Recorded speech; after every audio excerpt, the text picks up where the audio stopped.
రాష్ట్ర నాశనం కోసం హరీష్ క్షుద్ర పూజలు చేస్తున్నారు అని అంటున్నారు టీపీసీసీ చీఫ్ మహేష్ కుమార్ గౌడ్. దీనిపై నిన్న ఏ విధమైనటువంటి రచ్చ జరిగిందో మనం చూస్తూ ఉన్నాము. మార్చి 2న తిరుచి వెళ్లారు, జూన్ 1న శివమొగ్గ వెళ్ళొచ్చారు. రాష్ట్ర నాశనం కోసం ఆయన క్షుద్ర పూజలు చేస్తున్నారు అని చెప్పేసి మాట్లాడడం జరిగింది. అసలు మహేష్ కుమార్ గౌడ్ ఏం మాట్లాడారో ఒకసారి చూద్దాం. Bite please.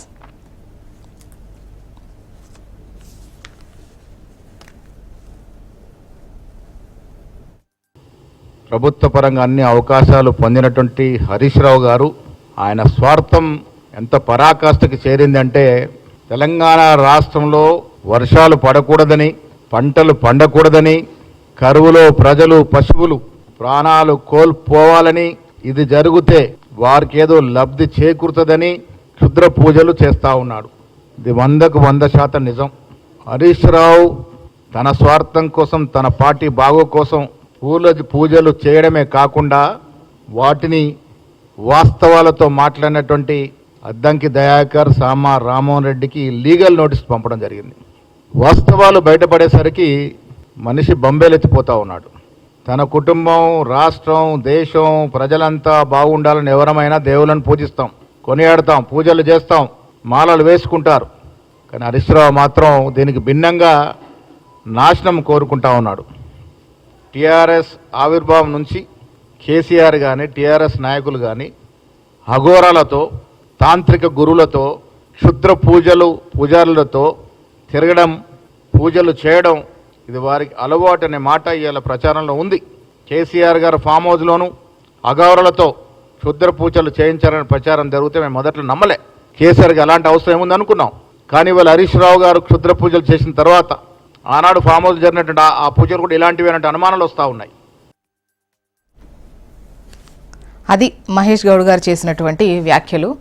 యాక్చువల్గా ఈ పాలిటిక్స్లో మనం చూస్తూనే ఉంటాం, హామీలు ఇచ్చేటువంటి క్రమంలో లేదా చేసేటువంటి క్రమంలో, చేస్తామని చెప్పేటువంటి టైంలో ఒట్లు పెట్టుకోవడం అనేది మనం కామన్గా రెగ్యులర్గా వింటున్నటువంటి పద్ధతి. బట్ ఇప్పుడు ఏంటంటే అధికారం కోసం క్షుద్ర పూజల వైపు వెళ్తున్నాయి పార్టీలు. ఇది ప్రస్తుతం నడుస్తున్న చర్చ. మాట్లాడదాం, మరి గెస్టులు కూడా సిద్ధంగా ఉన్నారు. బీజేపీ సీనియర్ నాయకులు అల్జాపూర్ శ్రీనివాస్ గారు. నమస్తే అండి అల్జాపూర్ శ్రీనివాస్ గారు, welcome to the debate. BRS senior నాయకులు మాజీ ఎమ్మెల్యే బొల్లం మల్లయ్య యాదవ్ గారు. నమస్తే అండి మల్లయ్య యాదవ్ గారు, welcome to the debate. Doctor Charan Kaushik Yadav గారు, వీరు Telangana live stock agency chairman. నమస్తే అండి చరణ్ గారు. చరణ్ గారు, ఏంటిది క్షుద్ర పూజలు అంటే? అది ఏ పూజ చేసినా క్షుద్ర పూజ అనుకుంటున్నారా, లేదంటే అది క్షుద్ర పూజలని ఎట్లా చెప్తున్నారు? అంటే ఇప్పుడు ఇక్కడ ఫస్ట్ మొదటగా మాట్లాడింది మా media committee chairman Rammohan Reddy గారు, తర్వాత అద్దంకి దయాకర్ గారు, నిన్న మహేష్ కుమార్ గౌడ్ గారు. ఇక్కడ 20వ తారీఖు జూన్ తమిళనాడులో తిరుచిలోని జయగోరి కాళీ పూజ నిర్వహించారని చెప్పేసి వారు మా దగ్గర ఆధారాలు ఉన్నాయి. ఇప్పటివరకైతే ఇది మేము చెప్పింది కాదు, మీడియాలో ఇచ్చినటువంటి సమాచారం. అదే కాకుండా వారితో వెళ్ళిన వారే మాకు సమాచారం ఇచ్చారని చెప్పేసి ప్రకటించారు. తర్వాత జూలై 23 కర్ణాటక శివమొగ్గ ప్రాంతంలో క్షుద్ర పూజలు చేశారని చెప్పేసి 2వ తేదీని కూడా చాలా స్పష్టంగా ప్రకటించింది. తర్వాత హరీష్ రావు గారు ఉద్దేశించి తాంత్రిక హరీష్ రావు అని కూడా సంబోధించిన పరిస్థితి మనం చూసినాం. కానీ దానికి సంబంధించి హరీష్ రావు గారితే క్లారిఫికేషన్ ఇవ్వలేదు. కాకపోతే దాసు శ్రవణ్ కుమార్ గారు కావచ్చు, తర్వాత చాలా మంది ఒక 6 జిల్లాల్లో కూడా ప్రెస్ మీట్ పెట్టి దీన్ని ఖండించిన పరిస్థితి. తర్వాత పంపినట్టున్నారు కదా సోకాజ్ నోటీస్, తర్వాత మళ్ళీ ఆ తర్వాత సోకాజ్ నోటీస్ అంటే ఎమ్మటేనేమో శ్రవణ్ కుమార్ గారు ప్రెస్ మీట్ పెట్టారు దాసూద్ గారు, తర్వాత తెల్లారి ఏమో సోకాజ్ నోటీస్ పంపించిన పరిస్థితి మనం చూస్తా ఉన్నాం. డేట్లతో సహా వారు ఎవరెవరు పోయారు, ఎంతమంది పోయారు, ఏం పూజలు చేసిరు, అన్ని డేట్లతో సహా వివరించిన పరిస్థితి మనం చూసినాం.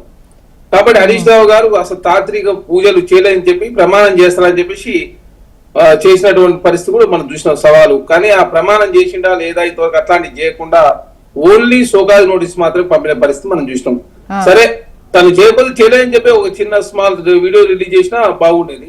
ఇప్పుడు ఏకంగా సోకాజ్ నోటీస్ పంపించి ఈ అంశాన్ని చిన్న ఉన్న అంశం పెద్దగా అయినటువంటి పరిస్థితి కూడా కనబడతా ఉంది. ఈ మధ్య కాలంలో మన దగ్గరే అనుకుంటా కదా, ఇప్పుడు పాలిటిక్స్ కోసం, అధికారం కోసం క్షుద్ర పూజలు చేయిస్తున్నారు అని ఈ మధ్య కాలంలో ఇదే కదా.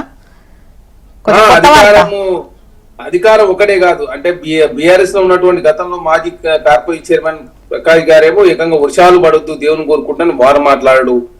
తర్వాత తెలంగాణ రాష్ట్రంలో వర్షాలు రావద్దనో మరి గందరగోళ పరిస్థితి ఇట్నే ఉండాలి అని చెప్పేసి క్షుద్ర పూజలు జరుగుతున్నాయి. చాలా సందర్భాల్లో చాలా వేదికల ద్వారా కూడా చాలా మంది మాట్లాడిన పరిస్థితి మనం చూసినాం. అయినా మొన్న ఈ అంశానికి సంబంధించి హరీష్ రావు గారు ఎక్కడెక్కడ పూజలు చేసిండు, ఎంతమందితో పోయిండు, ఏ అఘోరాలు కావచ్చు క్షుద్ర పూజలు ఏ విధంగా ఈ దేని వినాశనం కోసం చేసిండో బయట పెట్టాలని చెప్పేసి మాట్లాడిన సందర్భంగా హరీష్ రావు గారు అయితే స్పందించకుండా షోకాజ్ నోటీస్ పంపించిన పరిస్థితి మనం చూస్తున్నాం.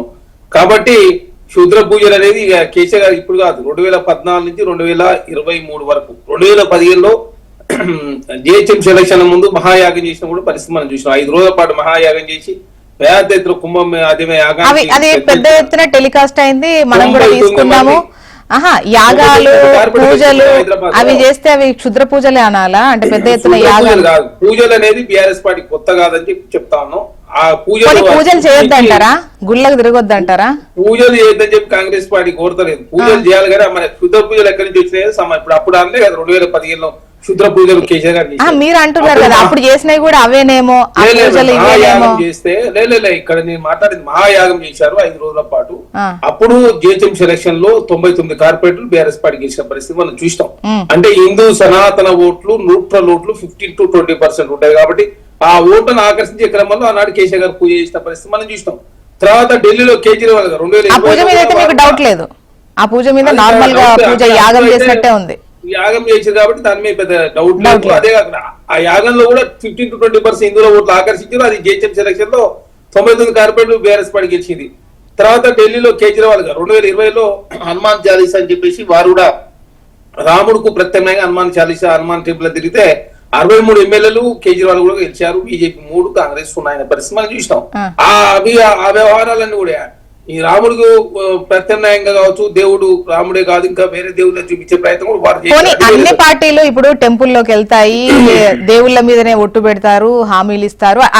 అంటే ఇది చేద్దామంటారు, లేదా సవాల్ విసురుకునేటువంటి టైంలో మేము తడి బట్టలతో వస్తాము, మీ బిడ్డ మీద ఒట్టేయి లేదంటే దేవుడి మీద ఒట్టేయి అని ఇటువంటి విమర్శలన్నీ చూస్తూనే ఉన్నాం. రెగ్యులర్ ప్రాక్టీస్ అయిపోయింది అందరికీ. కాకపోతే ఇక్కడ పాలన కోసం క్షుద్ర పూజలు చేస్తున్నారు అనేటువంటిది, క్షుద్ర పూజలు అనేవి ఎవరు యాక్సెప్ట్ చేసేటువంటి విషయం కాదు కదా. అంటే ముఖ్యంగా ప్రజలకు సంబంధించి పర్టికులర్ ఒక నేత మీద విమర్శ చేసినప్పుడు వాళ్ళ పైన పడే ప్రభావం కావచ్చు, లేదా వాళ్ళ ఇమేజ్ డ్యామేజ్ కావచ్చు, వాట్ ఎవర్.